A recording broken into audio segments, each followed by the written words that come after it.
कौन सा राज्य अज्ञात शवों का डीएनए डेटाबेस बनाने वाला भारत का पहला राज्य बन गया है? गुजरात है, हिमाचल प्रदेश, तमिलनाडु, बिहार। इसका करेक्ट उत्तर हो जाएगा यहाँ पे हिमाचल प्रदेश। हिमाचल प्रदेश शवों का डीएनए डेटाबेस बनाने वाला पहला राज्य बन गया है। इससे पहले अगर देखा जाए यहाँ पे, ठीक है, तो ट्रायल यहाँ पे किया गया था, एम्स के द्वारा। एम्स दिल्ली ने भारतीय चिकित्सा अनुसंधान परिषद के सहयोग से अज्ञात शव और लापता व्यक्तियों की पहचान और डीएनए डेटाबेस नामक पायलट परियोजना की शुरू की थी। डीएनए फिंगरप्रिंटिंग, ये बहुत इंपॉर्टेंट हो जाता है इसमें, ठीक है, बहुत कारगर साबित होता है। डीएनए फिंगरप्रिंटिंग, इसका आविष्कार देखा जाए तो 1984 में प्रोफेसर सर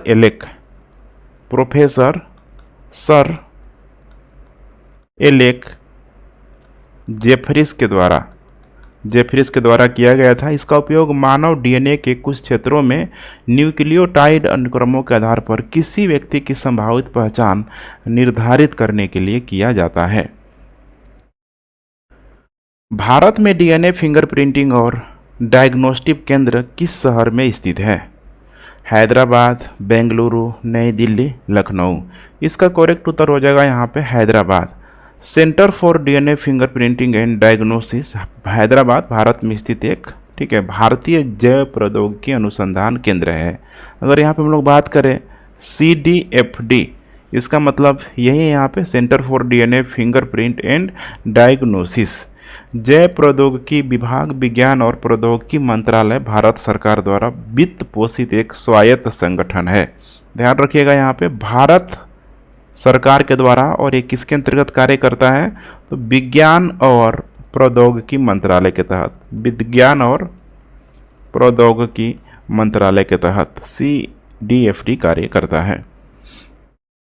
जनजातीय मामलों के मंत्रालय के तहत PTRNER स्कीम, थोड़ा ध्यान से देखते चलिए। PTRNER स्कीम, इसका मतलब होता है promotional of tribal product from north eastern region, वही है यहाँ पे।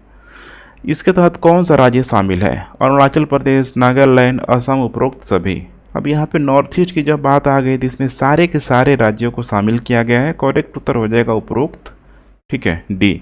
अगर आप लोगों ने यहाँ पे PTR का मतलब समझा होगा, प्रमोशनल ऑफ ट्राइबल प्रोडक्ट्स, जो भी ट्राइबल का जो प्रोडक्ट है यहाँ पे उसको पूरी तरीके से प्रमोट किया जाना है।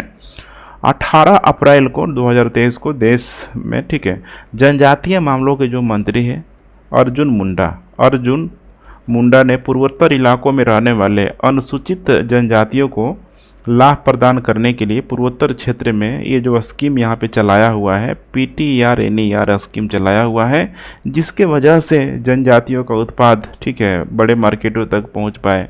जनजातियों में भी जो होता है, ठीक है, लाइवलीहुड हो गया, आत्मनिर्भरता की भावना पूरी तरीके से आ पाए, ठीक है। विजन ही इसमें यही रखा गया है, जो इसका विजन है जनजातीय उत्पादों की खरीद, रसद और विपणन में दक्षता में वृद्धि के माध्यम से उत्तर पूर्व के आदिवासी कारीगरों के लिए आजीविका के अवसरों को मजबूत करना। अब इसमें जो शामिल जो राज्य हैं यहाँ पे, कौन कौन राज्य शामिल किया गया है, जैसे कि 3 तो देख ही पा रहे हैं, अरुणाचल प्रदेश, नागालैंड, इसके अलावा असम है, इसके अलावा यहाँ पे मणिपुर, मेघालय, त्रिपुरा, और इसमें यहाँ पे ध्यान रखिएगा सिक्किम को भी इसमें शामिल किया गया है, सिक्किम को भी शामिल किया गया है। तो टोटल आपको, ठीक है, 8 स्टेट देखने के लिए मिल जाएगा, ठीक है।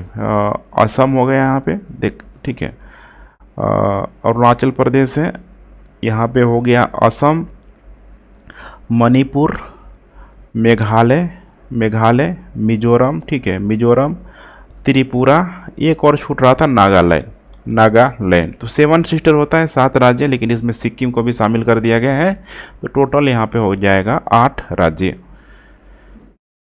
भारत डिजिटल भुगतान वार्षिक रिपोर्ट 2022 के अनुसार किस शहर ने 2022 में सबसे अधिक डिजिटल लेन देन दर्ज किया हुआ है? चेन्नई, पुणे, बेंगलोर, नई दिल्ली। इसका करेक्ट उत्तर हो जाएगा यहाँ पे C, बेंगलुरु के द्वारा वर्ल्ड लाइन 2022 22 के लिए, ठीक है, जो भी यहाँ पे रिपोर्ट प्रकाशित किया है, भारत डिजिटल भुगतान वार्षिक रिपोर्ट प्रकाशित किया है, जिसमें बताया गया है कि उच्चतम जो लेन देन वाला जो शहर है, टॉप में है यहाँ पे बेंगलुरु। बेंगलुरु के बाद से हो जाएगा न्यू दिल्ली, उसके बाद है यहाँ पे मुंबई, उसके बाद हो जाएगा पुणे, और सबसे लास्ट में यहाँ पे चेन्नई। ठीक है, तो टॉप 5 जो रैंक है आपको ध्यान में रखना है। उच्चतम जो डिजिटल लेन देन राज्य और केंद्र शासित प्रदेशों की अगर कैटेगरी में देखा जाए, राज्य के स्तर पे, स्टेट के स्तर पे, ये तो यहाँ पे सिटी था, यहाँ पे स्टेट में भी पूछा जा सकता है। तो नंबर 1 यहाँ पे हो जाएगा केरल के बाद महाराष्ट्र, उसके बाद तमिलनाडु, कर्नाटक, और उत्तर भारत से यहाँ पे हो जाएगा उत्तर प्रदेश। ऐसे 5 स्टेट हैं जहाँ पे डिजिटल भुगतान सबसे अधिक हुआ है। ग्लोबल यूनिकॉर्न इंडेक्स 2023 के अनुसार भारत का रैंक क्या है? 3rd है, 7th है, 2nd है, 5th है। इसका करेक्ट उत्तर हो जाएगा यहाँ पे 3rd। Global unicorn index 2023 Hurun research centre institute द्वारा जारी किया जाता है। अमेरिका व चीन के बाद भारत तीसरा सबसे बड़ा देश है। अगर देखा जाए तो रूस और सऊदी अरब में एक भी वहाँ पे, ठीक है, कह सकते हैं कि यूनिकॉर्न कंपनी के रूप में वहाँ पे मौजूद नहीं है। और सिर्फ वही नहीं, जैसे पोलैंड है, ईरान है, यहाँ पे मैं मेंशन कर देता हूँ यूनिकॉर्न कंपनी, चूँकि इसका संबंध किससे है? यूनिकॉर्न कंपनी से ही इसका संबंध है, जहाँ पे सबसे बड़ी मात्रा में यूनिकॉर्न कंपनी मौजूद है। जैसे नंबर 1 यहाँ पे हो जाएगा यूएसए के बाद हो जाएगा चाइना, और तीसरे नंबर पे यहाँ पे आता है भारत का। ध्यान रखिएगा, भारत का। ठीक है, अब यूनिकॉर्न कंपनी जैसे कि एग्जाम में थोड़ा कन्फ्यूजन कर सकता है, रूस, सऊदी अरब, इसके अलावा यहाँ पे पोलैंड हो जाएगा, ईरान, वेनेजुएला, दक्षिण Africa, south Africa, Bangladesh, Pakistan, Romania. ठीक है, ऐसे सारे देशों में देखने के लिए आपको, ठीक है, एक भी यूनिकॉर्न कंपनी यहाँ पे नहीं है। यूनिकॉर्न कंपनी का जो, ठीक है, वैल्यू होता है $1 अरब या उससे अधिक होता है, $1 अरब या फिर उससे अधिक होता है। राष्ट्रीय सिविल सेवा दिवस किस तिथि को मनाया जाता है? 24 अप्रैल, 21 अप्रैल, 27 अप्रैल, 18 अप्रैल। इसका करेक्ट उत्तर हो जाएगा यहाँ पे बी। 21 अप्रैल को हर साल को राष्ट्रीय सिविल सेवा दिवस मनाया जाता है। इस साल की जो इसकी थीम रही है काफ़ी इम्पोर्टेंट हो सकता है, विकसित भारत,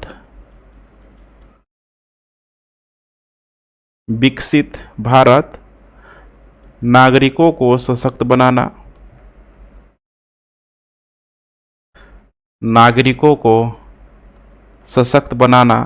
और अंतिम मील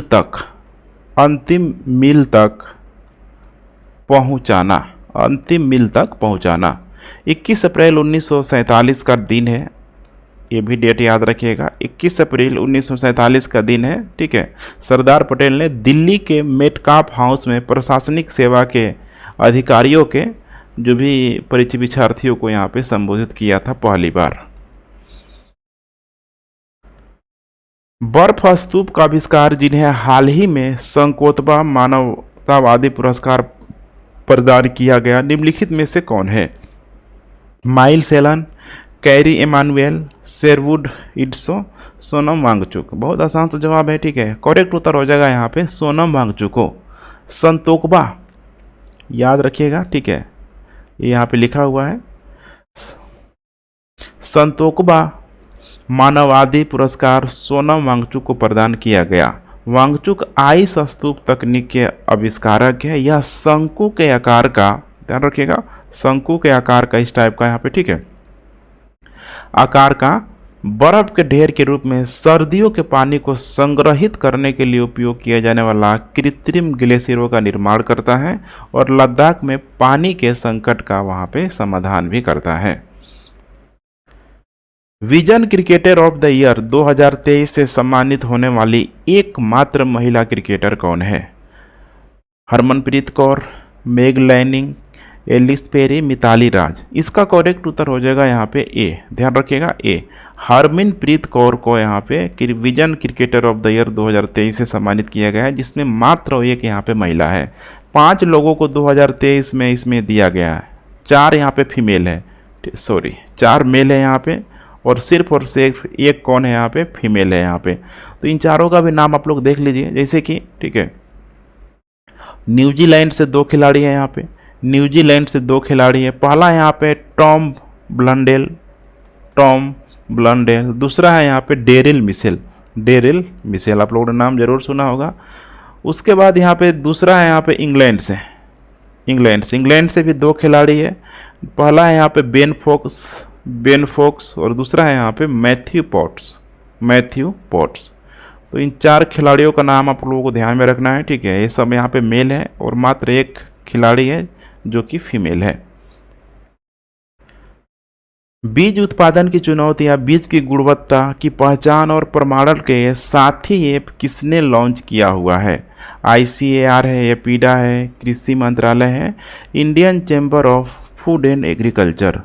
इसका करेक्ट उत्तर हो जाएगा यहाँ पे सी, कृषि मंत्रालय और किसान कल्याण मंत्री ने साथी पोर्टल और मोबाइल ऐप लॉन्च किया है। यह एक केंद्रीकृत ऑनलाइन प्रणाली है जिसे बीज उत्पादन की चुनौतियां, बीज की गुणवत्ता की पहचान और प्रमाणन के लिए तैयार किया गया है। भारत की पहली मैंग्रोव मिट्टी पक्षी जनगणना किस राज्य या केंद्र शासित प्रदेश में आयोजित की गई थी? पश्चिम बंगाल, ओडिशा, अंडमान निकोबार द्वीप समूह, तमिलनाडु। करेक्ट उत्तर हो जाएगा यहाँ पे बी, ओडिशा, ध्यान रखिएगा ओडिशा। ओडिशा के वन अधिकारियों ने देश में इन विदेशी और रंगीन पक्षियों की पहली जो जनगणना यहाँ पे, ठीक है, 179 है यहाँ पे मैंग्रोव मिट्टी पक्षियों को देखा है। जनगणना के लिए कवर किए गए भितरकनिका, बहुत फेमस, ठीक है, भितरकनिका वन्यजीव अभयारण्य में आर्द्रभूमि स्थलों में से पर्यटकों ने राष्ट्रीय उद्यान क्षेत्र में महीपुरा नदी के मुहाने पर इन पक्षियों की सबसे अधिक संख्या देखी थी। तो भितरकनिका के पास एक नदी है यहाँ पे, महीपुरा नदी। इस नदी का नाम आप लोग जरूर ध्यान में रखिएगा, ठीक है। किस राज्य ने 2022-23 के लिए PM फसल बीमा योजना के सर्वश्रेष्ठ कार्यान्वयन के लिए राष्ट्रीय पुरस्कार जीता हुआ है?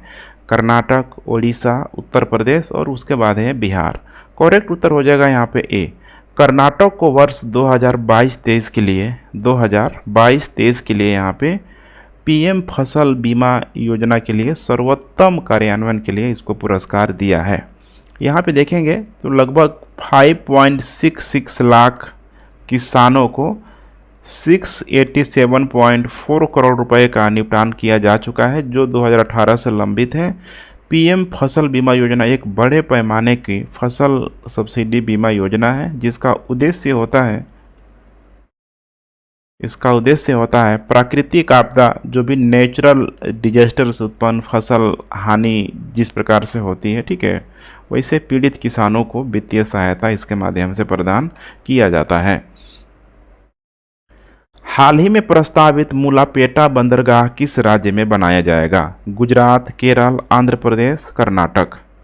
इसका करेक्ट उत्तर हो जाएगा यहाँ पे आंध्र प्रदेश। आंध्र प्रदेश के मुख्यमंत्री, जिनका नाम है, ठीक है, YS जगमोहन रेड्डी ने श्रीकाकुलम जिला में मुलापेटा ग्रीनफील्ड बंदरगाह की आधारशिला रखी है। ध्यान रखिएगा, श्रीकाकुलम जिला में,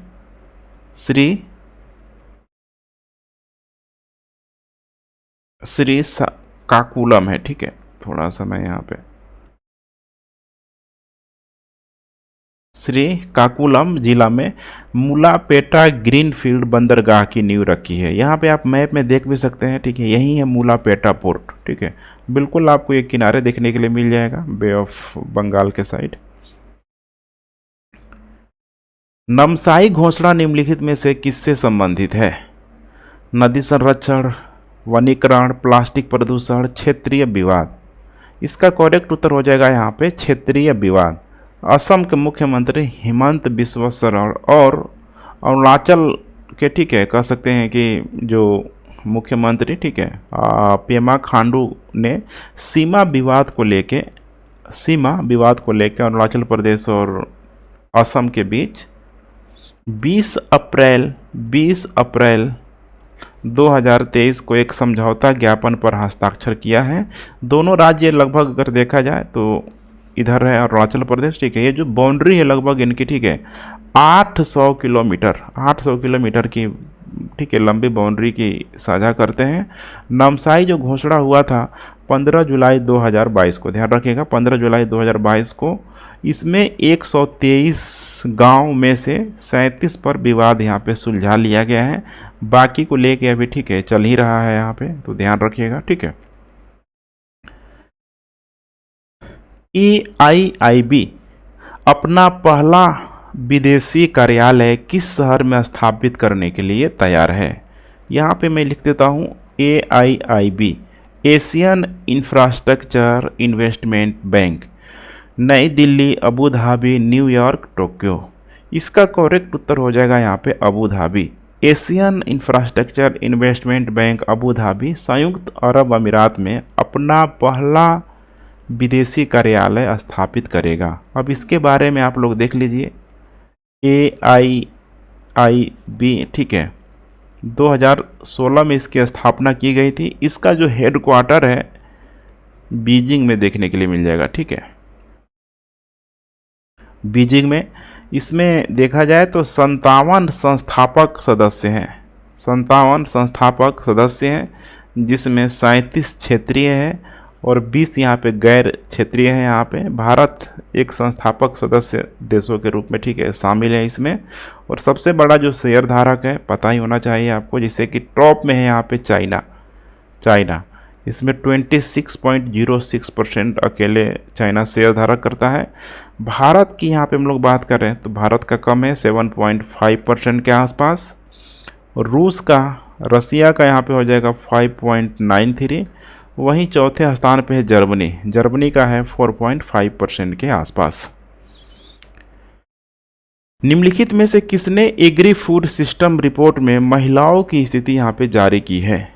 संयुक्त राष्ट्र महिला, यूनेस्को, FAO, USFID। इसका करेक्ट उत्तर हो जाएगा यहाँ पे FAO कि खाद्य और कृषि संगठन आप समझ सकते हैं, ठीक है। एग्रो फूड सिस्टम रिपोर्ट यहाँ पे जारी किया गया है। खाद्य और कृषि संगठन द्वारा कृषि खाद्य प्रणालियों में महिलाओं की स्थिति को इसमें जारी की गई है। महिलाओं की स्थिति को जारी की गई है कि इसमें महिलाओं का कितना यहाँ पे रोल हो रहा है। कृषि उत्पादकता में देखिए, लैंगिक अंतर को पाटने से वैश्विक सकल घरेलू उत्पाद में 1% या लगभग 1 ट्रिलियन की सोची यहाँ पे वृद्धि हो सकती है। महिलाएं वैश्विक कृषि श्रम का लगभग 40% हिस्सा यहाँ पे कौन बन जाती है? महिलाएं ही बनती है। तो अगर इसको यहाँ पे शामिल कर लिया जाए पूरी तरीके से महिलाओं को ध्यान में रख के, तो 1% वैश्विक की यहाँ पे बात की जा रही है, ठीक है, मतलब इंक्रीमेंट हो जाएगा या फिर लगभग $1 ट्रिलियन की वृद्धि होगी। पृथ्वी दिवस किस तारीख को मनाया जाता है? ये प्रश्न बहुत पूछा जाता है, आगे भी पूछा ही जाएगा। 22 अप्रैल, 20 अप्रैल, 28 अप्रैल, 15 अप्रैल। इसका करेक्ट उत्तर हो जाएगा यहाँ पे A, 22 अप्रैल को, ठीक है, हर साल पृथ्वी दिवस के रूप में मनाया जाता है। और इस साल की थीम आप लोगों को ध्यान में रखना है, हमारे ग्रह में निवेश करें, हमारे ग्रह में निवेश करें, ठीक है। पहला पृथ्वी जो दिवस मनाया गया था 22 अप्रैल 1970 को पहला पृथ्वी दिवस मनाया गया था, ठीक है, पहली बार। हैनिस हेस ने प्रथम पृथ्वी दिवस का आयोजन किया था, जो 1970 में हुआ था हैनिस हेस के द्वारा 22 अप्रैल को भी मनाया गया था उस समय भी, ठीक है। साइलेंट स्प्रिंग पुस्तक के लेखक कौन है? कैरोलिन मर्चेंट, कार्ल मार्क्स, राहेल कार्सन, राजगोपालन। इसका करेक्ट उत्तर हो जाएगा यहाँ पे C, राहेल कार्सन। 1969 के यूनेस्को सम्मेलन में जॉन मैककोनेल ने पृथ्वी और शांति की अवधारणा का सम्मान करने के लिए एक दिन का प्रस्ताव रखा था। और राहेल कार्सन ने 1962 में 1962 में अपनी पुस्तक साइलेंट स्प्रिंग प्रकाशित की। इससे पर्यावरण पर युद्ध में पहला शॉट भी माना गया था। 1969 में सांता बारबरा तेल रिसाव किस देश में हुआ था? संयुक्त अरब अमीरात, यूएसए, यमन, चीन।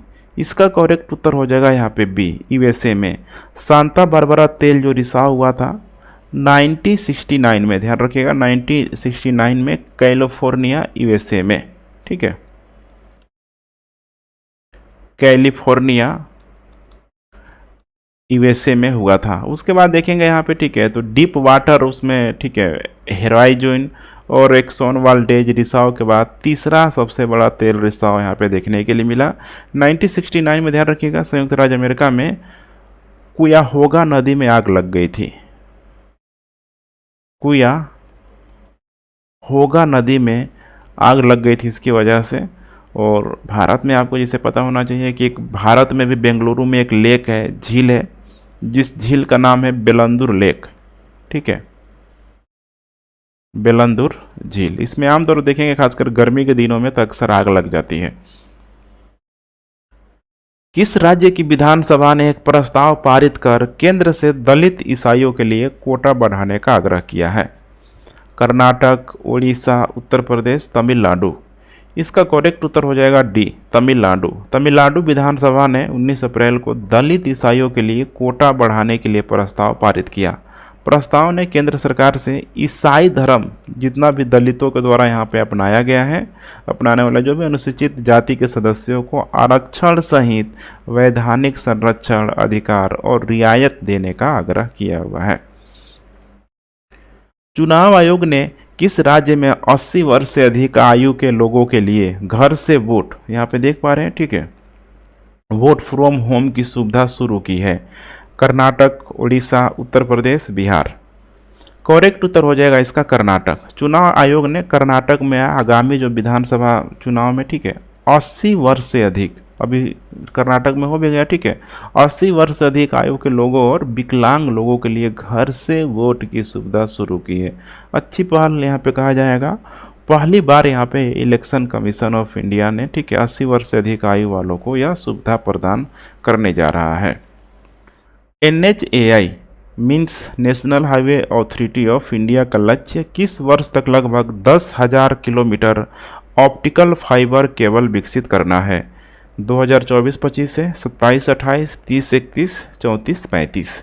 इसका करेक्ट उत्तर हो जाएगा ए, 2024-25 तक राष्ट्रीय, ठीक है, जो भारतीय राष्ट्रीय राजमार्ग प्राधिकरण का लक्ष्य है कि इतना हम लोगों को पूरा कर लेना है। ऑप्टिकल फाइबर केबल यहाँ पे बिछाना है, ऑप्टिकल फाइबर केबल बिछाना है आपको, ठीक है। इसका पता होना चाहिए कि ऑप्टिकल फाइबर में खासकर जो जितना इनपुट दिया जाता है, ठीक है, परावर्तन के माध्यम से 100% तो यहाँ पे रिटर्न हो जाता है। तो इसीलिए यहाँ पे, ठीक है, स्पीड की मात्रा उसमें काफ़ी आपको देखने के लिए मिल जाएगी। क्यों दिया जा रहा है? तो इसका उद्देश्य यही है कि दूरस्थ स्थानों तक, ठीक है, इंटरनेट की कनेक्टिविटी को प्रदान करना और 5G और 6G जैसे नए युग की दूर संचार प्रौद्योगिकियों के रोल आउट में तेजी लाना। ऑप्टिकल फाइबर केबल निम्नलिखित में से किस सिद्धांत पर कार्य करता है? देखिए अभी मैंने बताया और प्रश्न आ भी गया। अपवर्तन है, प्रकाश का विकिरण है, परावर्तन है, पूर्ण आंतरिक परिवर्तन है। अभी मैंने बताया था कि 100% इसमें लगभग परिवर्तन हो जाता है, ठीक है। तो इसका करेक्ट उत्तर हो जाएगा यहाँ पे डी, पूर्ण आंतरिक परिवर्तन। ऑप्टिकल फाइबर पूर्ण आंतरिक परिवर्तन के सिद्धांत पर कार्य करता है। यह ग्लास और प्लास्टिक से बना, ध्यान से देखते चलिए, ग्लास और प्लास्टिक से बना बहुत पतला फाइबर होता है जिसकी त्रिज्या अगर देखा जाए तो माइक्रोमीटर में 10 के पावर, ठीक है, -6 मीटर। सोचिए इतनी कम इसकी त्रिज्या होती है, इतने कम की त्रिज्या के, ठीक है, क्रम की होती है। यह कुल आंतरिक परिवर्तन के सिद्धांत पर कार्य करता है। यह बहुत कम हानि के साथ लंबी दूरी डेटा और प्रकाश, ठीक है, के प्रकाश पारेषण के लिए हल्का, तेजी और यहाँ पे उपयोगी लाता है। ऐसे पतले फाइबर का बंडल एक हल्का पाइप बनाता है जिसके माध्यम से, ठीक है, घरों में पूरी तरीके से इंटरनेट चलता ही चलता है, अच्छा चलता है पहले से। किस मंत्रालय ने भारत की पहली जल निकाय जनगणना जारी की है? पर्यावरण, वन और जलवायु परिवर्तन मंत्रालय, जल शक्ति मंत्रालय, नवीन और नवीकरणीय ऊर्जा मंत्रालय, ग्रामीण विकास मंत्रालय। करेक्ट उत्तर हो जाएगा इसका बी, जल शक्ति मंत्रालय। जल निकायों की पहल जनगणना हाल ही में जल शक्ति मंत्रालय द्वारा जारी की गई थी।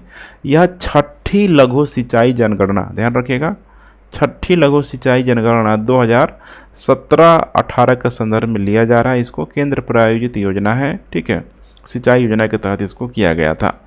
महाराष्ट्र को अगर देखा जाए तो जल संरक्षण में अग्रणी राज्य के रूप में उभरा हुआ है, क्योंकि महाराष्ट्र में आपको लातूर जैसा क्षेत्र आपको याद होना चाहिए, जहाँ पे, ठीक है, ट्रेनों से पानी पहुँचाया हुआ था, ट्रेन के डब्बों में भर भर के। जलाशयों की जनगणना के अनुसार किस राज्य में जल निकायों की संख्या सबसे अधिक है? केरल, गुजरात, पश्चिम बंगाल, मध्य प्रदेश। अब यहाँ पे क्या कर रहा है? जलाशयों की जनगणना। इसमें देखा जाए, ठीक है, तो सबसे टॉप पे है यहाँ पे सी, वेस्ट बंगाल में, ठीक है, पश्चिम बंगाल में। ओवरऑल यहाँ पे अगर देखा जाए जलाशयों को लेके, तो थोड़ा सा डेटा को मैं यहाँ पे बात करता हूँ, प्रश्न पूछा जाने की संभावना है जलाशयों को लेके, ठीक है। पूरे अगर यहाँ पे भारत के स्तर पे देखा जाए, भारत के स्तर पे, तो जैसे ग्रामीण क्षेत्रों में देखा जाए, ग्रामीण क्षेत्रों में तो 97.1% जो जलाशय हैं सिर्फ और सिर्फ ग्रामीण क्षेत्रों में है। और भारत में ग्रामीण क्षेत्रों की संख्या कितना है?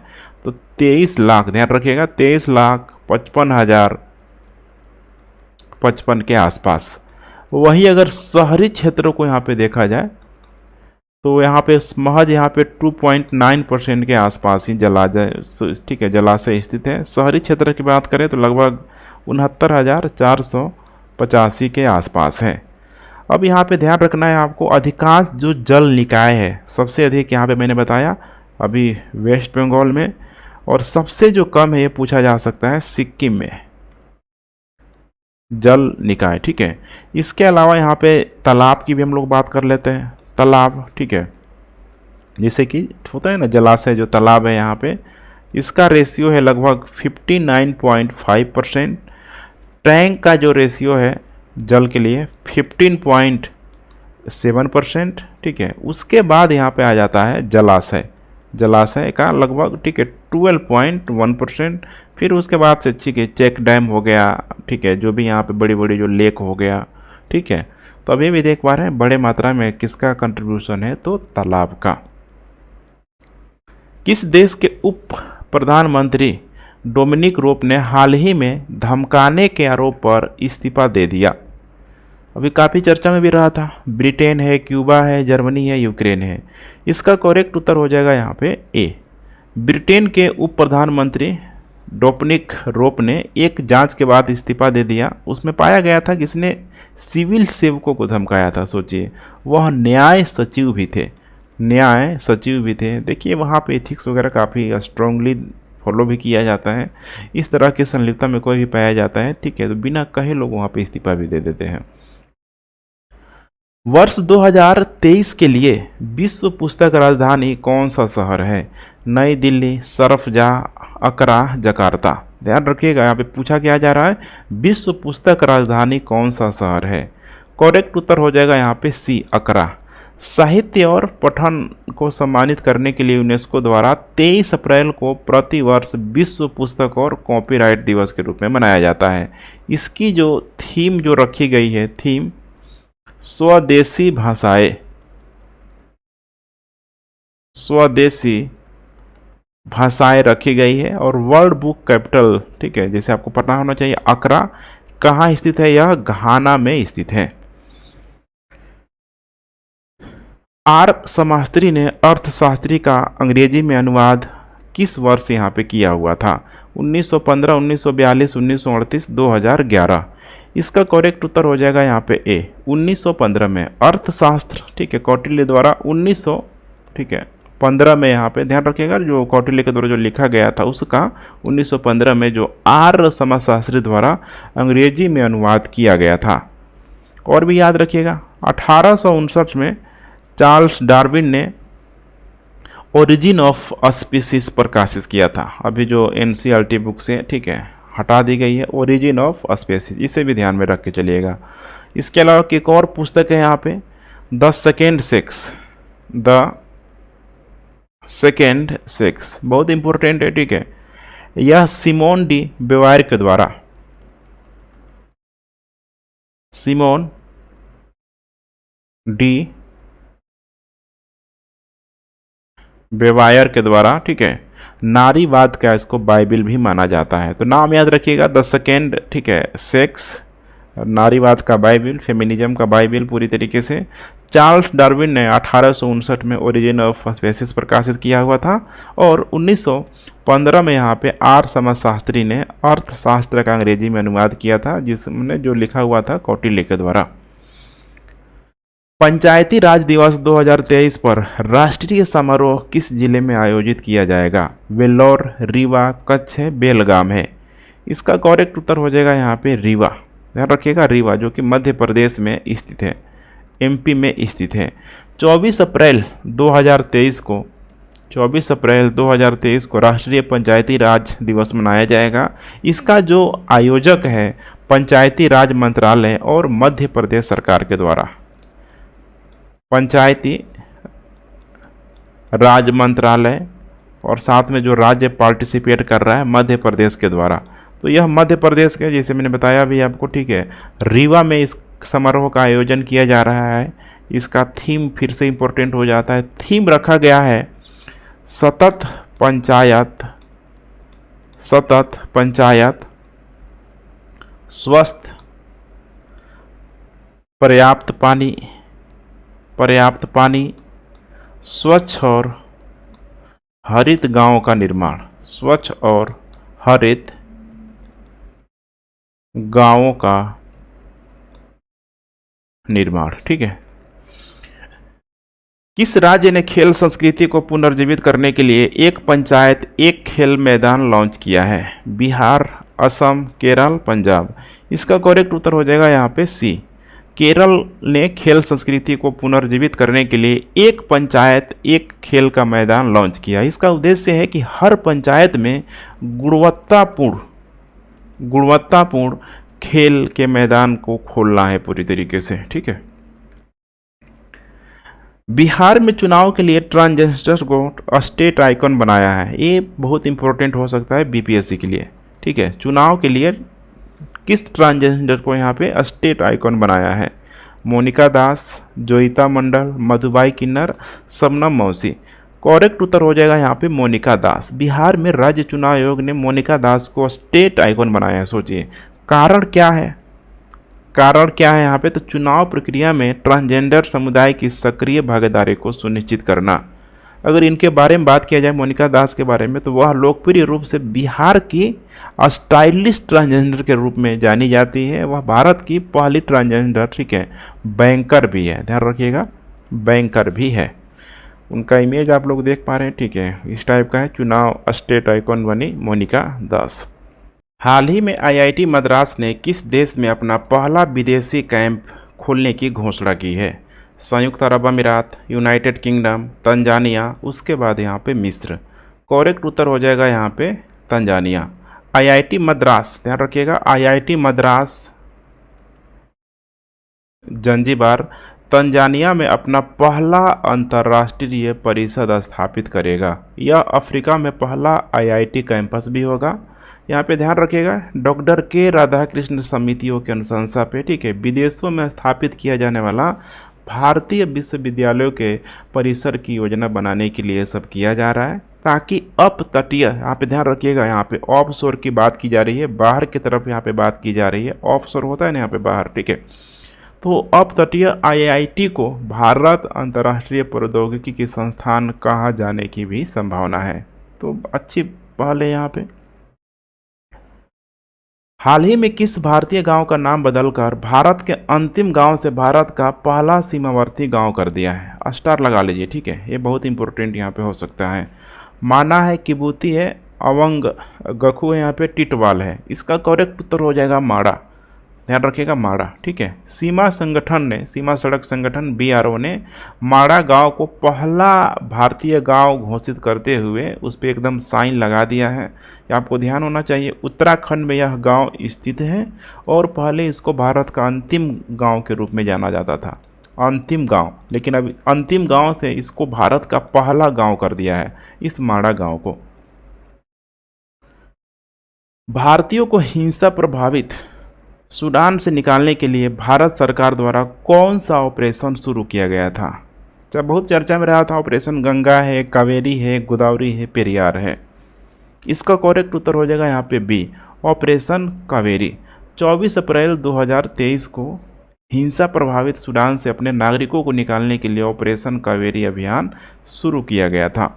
देखा जाए तो लगभग यहाँ पे 500 भारतीयों को INS सुमेधा के माध्यम से पोर्ट सूडान से यहाँ पे निकाला गया, पोर्ट सूडान से निकाला गया, जिसका जो मुहाना है जनरली आपको, ठीक है, लाल सागर के तरफ खुलती है, ठीक है। तो लाल सागर के क्षेत्रों से फिर उनको लाया गया अरब, ठीक है, सागर में लाया गया, फिर उसके माध्यम से घर लाया गया।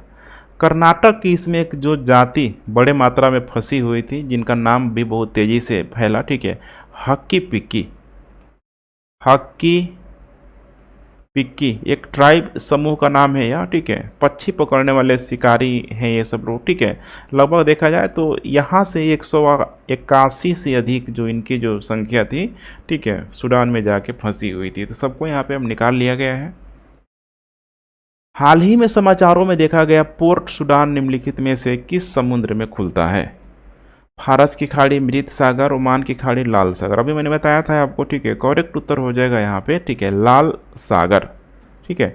सूडानी सशस्त्र बलों और शक्तिशाली अर्धसैनिक समूह के बीच लड़ाई में देखा जाए तो लगभग वहाँ पे जो चल रहा था 420 से अधिक लोग मारे गए।